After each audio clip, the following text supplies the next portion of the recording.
Israel berjaya menaklukki Kanaan dan dua setengah suku yang membantu peperangan menunaikan komitmen mereka dengan setia. Ketika tiba masa berpisah, Yosua memberkati dan menasihati mereka agar tetap setia kepada Tuhan. Namun, perpisahan itu tercemar oleh salah paham serius yang mengancam perpaduan Israel.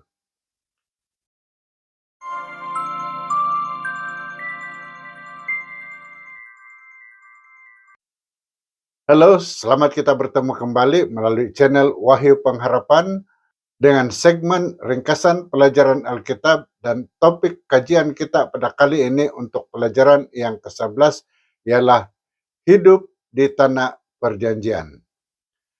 Ayat hafalan kita diambil dari Amsal 15 ayat 1 yang mengatakan, jawaban yang lemah lembut meredakan murka, tetapi perkataan yang tajam membangkitkan amarah. Ketika suku Rubin, suku Gad, dan setengah daripada suku Manasye yang telah menyeberang semula ke sebelah timur sungai Yordan, mereka mendirikan mezbah berasingan daripada yang Israel dirikan di tepi sungai Yordan di sebelah barat. Ini telah menimbulkan masalah apabila Israel di sebelah barat menuduh suku ini sebagai memulakan agama baru. Pinehas yang diutus untuk menyelesaikan konflik itu telah memilih untuk menggunakan kata-kata lembut dan sopan yang berakhir dengan keamanan untuk semua. Untuk membolehkan kita memahami cerita ini, mari kita mulakan dengan topik komitmen.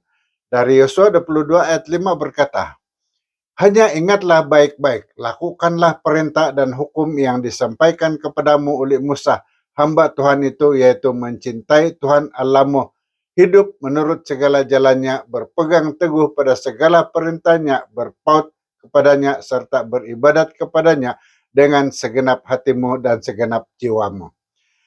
Sebelum suku Rubin dan Gad serta setengah daripada suku Manasye pulang ke wilayah timur, Yosua memberi mereka nasihat yang penuh hikmat agar tetap setia walaupun sungai Yordan bakal memisahkan mereka daripada Israel. Dia mengingatkan mereka untuk mengasihi Tuhan yang terlebih dahulu mengasihi umatnya, berjalan dalam ketaatan kepadanya, serta mematuhi segala perintahnya sebagai tanda syukur. Yosua juga menasihati mereka supaya berpaut teguh kepada Tuhan tanpa membiarkan apapun memutuskan hubungan itu.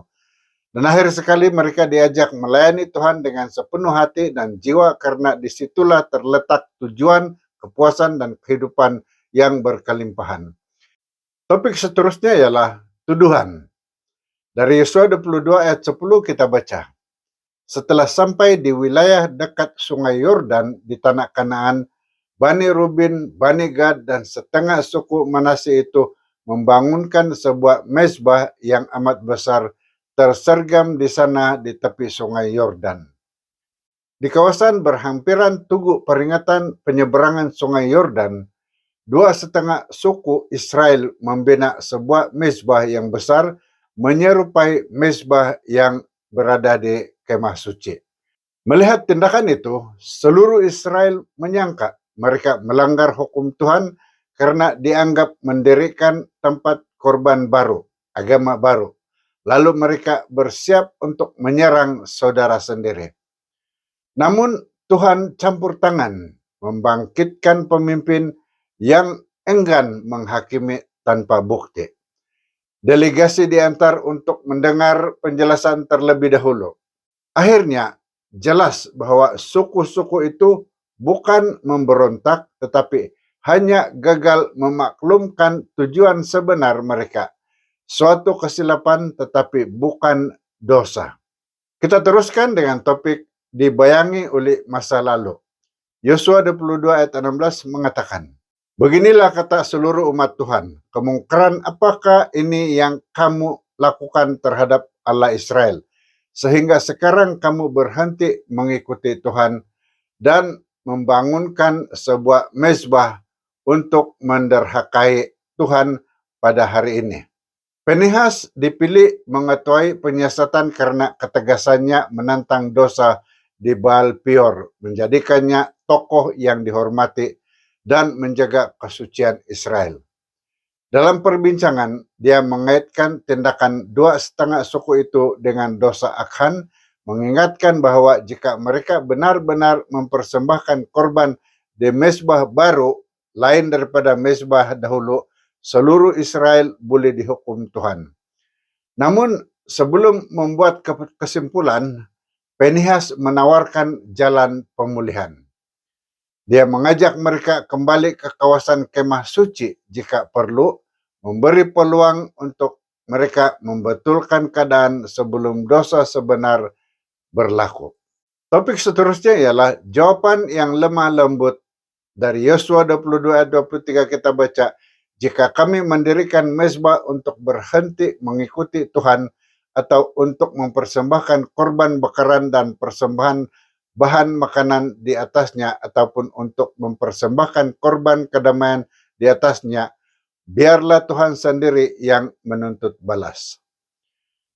Apabila dituduh suku-suku Ruben dan Gad dan separuh suku Manasye bertindak dengan bijaksana, mereka mendengar tuduhan itu dengan diam-diam, memanggil Tuhan sebagai saksi dan bersedia menerima hukuman jika mereka bersalah. Mereka menjelaskan motivasi sebenar, yaitu menjaga perpaduan Israel dan mengelakkan perpisahan.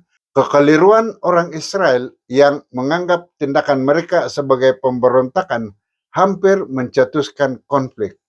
Tetapi sikap sopan dan penjelasan jujur suku-suku itu berjaya menenangkan keadaan.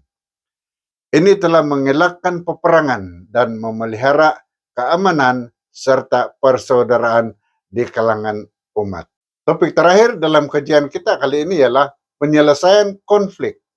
Dari Yosua 22 ayat 33 mengatakan, hal itu dipandang baik oleh orang Israel memuji Allah dan tidak lagi berkata hendak marah serta memerangi mereka untuk memusnahkan tanah tempat tinggal Bani Ruben dan Gad.